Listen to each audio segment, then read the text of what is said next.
हर हर महादेव, जय श्री राम। आज मैं आप लोगों को जिस विषय पर ज्ञान देने जा रहा हूँ वो है गुरु गोरखनाथ जी के कड़े से संबंधित। प्रत्येक तंत्रोक्त विधानों में प्रत्येक देवीय देवता का कुछ ऐसा निर्माण करके रखा जाता है जिससे कि बहुत तरीके की चीज़ों को उपयोग में लिया जाता है। भैरव हो गया, माता काली हो गई, ये माँ के समस्त स्वरूप हैं, या और भी शक्तियाँ जिनके समस्त स्वरूप हैं। उनके तरह तरह के तंत्रोक्त विधानों में कुछ ऐसी चीज़ों का निर्माण करके अपने पास में रखा जाता है जो कि रक्षा भी प्रदान करती हैं, सुरक्षा भी प्रदान करती हैं तथा उनसे विभिन्न कार्यों को प्रतिस्पादित किया जाता है। आज मैं इसी विषय पर आप लोगों को गुरु गोरखनाथ जी के कड़े से संबंधित ज्ञान देने जा रहा हूँ। वीडियो में आगे बढ़ने से पहले मेरा आग्रह है कि आप लोग मेरे चैनल को सब्सक्राइब करिएगा और अपना समर्थन मुझे प्रदान करिएगा।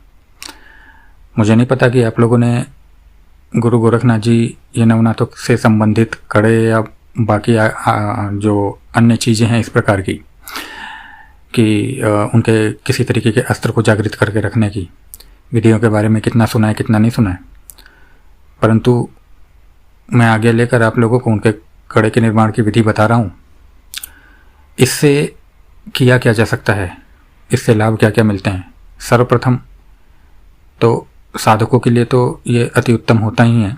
साधक लोग अपने पास में जागृत करके रखते हैं जिनको कि इसका ज्ञान होता है। और दूसरा, जो गृहस्थ लोग हैं जो कि थोड़े बहुत पूजा पाठ भी करते हैं, उनके लिए भी काफ़ी उपयोगी सिद्ध होता है, क्योंकि इसको धारण करने मात्र से या अपने पास में रखने मात्र से किसी भी प्रकार की तंत्र का प्रयोग या इस प्रकार की शक्तियाँ जो होती हैं कि जो कि दुस्साहस करती हैं व्यक्ति के शरीर को या उसके आभामंडल को चोट पहुंचाने की, वह नहीं पहुंचा सकती। साथ ही इसके अन्य भी विभिन्न प्रयोग हैं जो कि मैं आप लोगों को वीडियो में आगे बताऊंगा। तो सबसे पहले मैं इसके निर्माण की विधि के ऊपर आता हूं संक्षेप में। इसमें किया क्या जाता है, ये वस्तुतः तुरीय साधना के अंतर्गत यह साधना आती है और इसको तुरीय संध्या के समय में शुरू किया जाता है। किसी भी शुभ पर्व अथवा शुभ नक्षत्र में इसका आरंभ किया जाता है। और जैसा मैंने बताया कि तुरीय साधना के अंतर्गत है, तो उस समय में इस साधना को शुरू किया जाता है संकल्प के साथ। सर्वप्रथम तो इसमें जो कड़ा होता है वो किस धातु का बनना चाहिए। वैसे तो व्यक्ति अपनी इच्छा अनुसार किसी भी धातु का बना सकता है, परंतु प्रत्येक धातु के अपने नियम होते हैं निर्माण के, और प्रत्येक धातु की अपनी जो होती है क्षमता होती है, उसके अपने गुण होते हैं। साधारणतः जो लोग इसके निर्माण की विधि जानते हैं वो इसे तांबे अथवा चांदी अथवा अष्ट धातु में बना के रखते हैं। इसके अतिरिक्त भी अन्य धातु होते हैं जिसके ऊपर कि इसका उपयोग किया जाता है। लोहे में भी उपयोग किया जाता है, अन्य भी अनेक धातु हैं जिनमें इसका उपयोग किया जाता है, परंतु मुख्यतः इसको लोहे तांबे या चांदी में बना के लोग रखते हैं अपने पास में। इसमें करना क्या होता है कि एक कड़ा का निर्माण किया जाता है और उस कड़े को जब संकल्प लेके जब ये साधना आरंभ करी जाती है, उसको जागृत करने की, सिद्ध करने की जो अवस्था है उसे प्रदान करने की जब आरंभ किया जाता है, तो सर्वप्रथम एक चौकी पर जो है वो बाजोट पर लाल या भगवा रंग का वस्त्र जो है उसे बिछाकर उसके ऊपर या तो नवनाथों का यंत्र, नहीं तो गुरु गोरखनाथ जी का यंत्र वह बनता है। और मुझे नहीं पता कि आप लोगों को यंत्र के बारे में जानकारी है कि नहीं है। नहीं होगी तो मैं अपने किसी अन्य वीडियो में गुरु गोरखनाथ जी के यंत्र से संबंधित, नवनाथों के यंत्र से संबंधित विद्याओं का प्रकाशन करूंगा। यंत्र का निर्माण होता है, यंत्र के ऊपर कड़े को रखा जाता है। कड़े के बीचों बीच जो है वो घी का एक दीपक प्रज्वलित किया जाता है और इसमें साथ ही साथ जो होता है मंत्र का 2 घंटे का कम से कम इसमें जाप होता है नित्य 11 दिनों तक। और इसका साथ ही साथ इसका फिर हवन होता है। हवन होने के बाद में कड़े को वहीं पर रखा जाता है और जो हवन की अग्नि है जब वह शांत हो जाती है और जो उसकी भस्म है थोड़ी सी ठंडी हो जाती है, तो फिर कड़े को उस भस्म में रख दिया जाता है और उसे किसी लाल रंग या भगवे रंग के कपड़े से उसे ढक के रख दिया जाता है।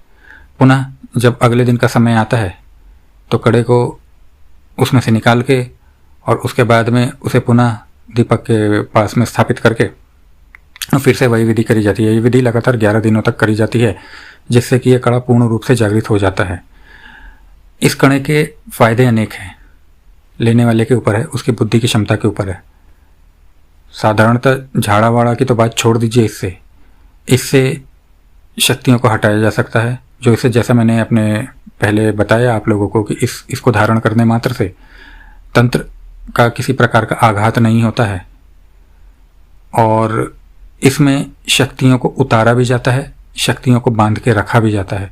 यह कड़ा 11 दिन का जो विधान होता है उसके अंदर इतना सक्षम हो जाता है कि यह कड़ा बेताल तक को उतार के इसमें बांधने की क्षमता रखता है, बेताल तक को उतार के इसमें रखने की क्षमता रखता है। परंतु जैसे कि हर एक विद्या का नियम होता है, इस कड़े के भी अपने नियम होते हैं।